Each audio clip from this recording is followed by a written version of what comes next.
আমরা আজকে 13 আগস্ট থেকে আমাদের রেজিস্ট্যান্স উইক বা প্রতিরোধ সপ্তাহ ঘোষণা করেছি।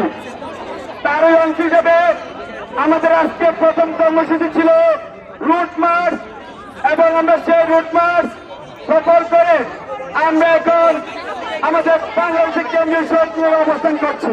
এই শহীদ মিনারে প্রত্যেক 5ই আগস্ট স্বৈরাচার ফ্যাসিস্ট হাসিনার হুকুমে পুলিশ বাহিনীর গুলিতে আমার 4 জন ভাই এখানে শহীদ হয়। আমাদের শহীদদের রক্তের দাগ এখনো শুকায় নাই। আমাদের আহত ভাইরা এখনো হাসপাতালে কাতরাচ্ছে, কিন্তু আমরা দেখতে পাই সারা দেশে ফ্যাসিস্টদের দোসররা এখনো ষড়যন্ত্র করে যাচ্ছে। বাংলার ছাত্র জনতা কোন ষড়যন্ত্র মানবে না। আমরা মাঠে ছিলাম, আমরা আগামীতে মাঠে থাকবো ইনশাল্লাহ।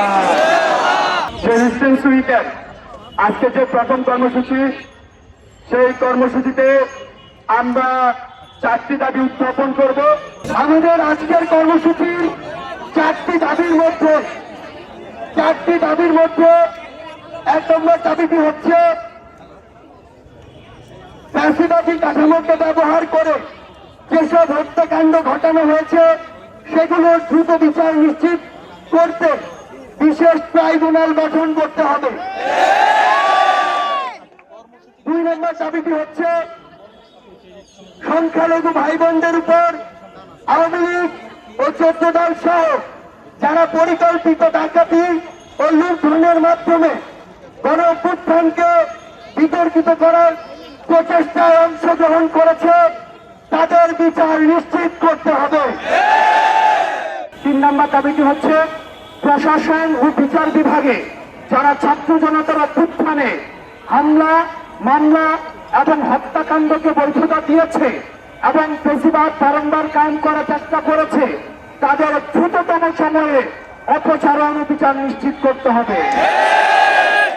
আমরা কিন্তু এখানে প্রশাসন এবং বিচার বিভাগকে ইনক্লুড করেছি, অর্থাৎ প্রশাসনের যে কোনো পর্যায়ে সেই ইনক্লুসিভের জায়গা থেকে আগের ফ্যাসিস্ট সরকারের যারা ফুড সোলজার ছিল, যেসব সচিব ছিল, যেসব আমলা ছিল, তাদেরকে পদত্যাগের মধ্য দিয়ে, পদচ্যুতের মধ্য দিয়ে আমরা সেটির দৃশ্যমান পদক্ষেপ দেখতে চাই। আমাদের 4 নম্বর যে দাবিটি হচ্ছে সেটি হচ্ছে প্রশাসন ও বিচার বিভাগে যারা এতদিন বৈষম্যের শিকার হয়েছে তাদের জন্য, সবার জন্য ন্যায্যতার ভিত্তিতে সমান সুযোগ সুবিধা নিশ্চিত করতে হবে। আপনারা জানেন আগের যে প্রশাসনটা সেটা ছিল হাসিনার তোষামোদী প্রশাসন। এই প্রশাসনে যত ধরনের সরকারের সংস্থা রয়েছে সবগুলোকে হকেজু করে দিয়ে শুধুমাত্র গণভবন থেকে বাংলাদেশ চালু করা হতো। পতিতালয় থেকে সচিবালয় সবকিছুর সিদ্ধান্ত নেওয়া হতো গণভবন থেকে, এবং সেখানে রাষ্ট্রের যে অন্যান্য যে প্রতিষ্ঠানগুলি রয়েছে এই প্রতিষ্ঠানগুলিকে তাত্ত্বিকভাবে অচল করে দেওয়া হয়েছে, এবং সেখানে যারা যোগ্য এবং মেধার ভিত্তিতে যে আমলারা ছিল আমলাদেরকে বঞ্চিত করা হয়েছে। 4 নম্বর দফা দাবিতে সেখানে স্পষ্ট করা হয়েছে এতদিন ধরে যারা দলকানা আওয়ামী বঞ্চিত হয়েছে তাদেরকে মেধার ভিত্তিতে, ন্যায্যতার ভিত্তিতে আবার সুযোগ সুবিধা নিশ্চিত করতে হবে।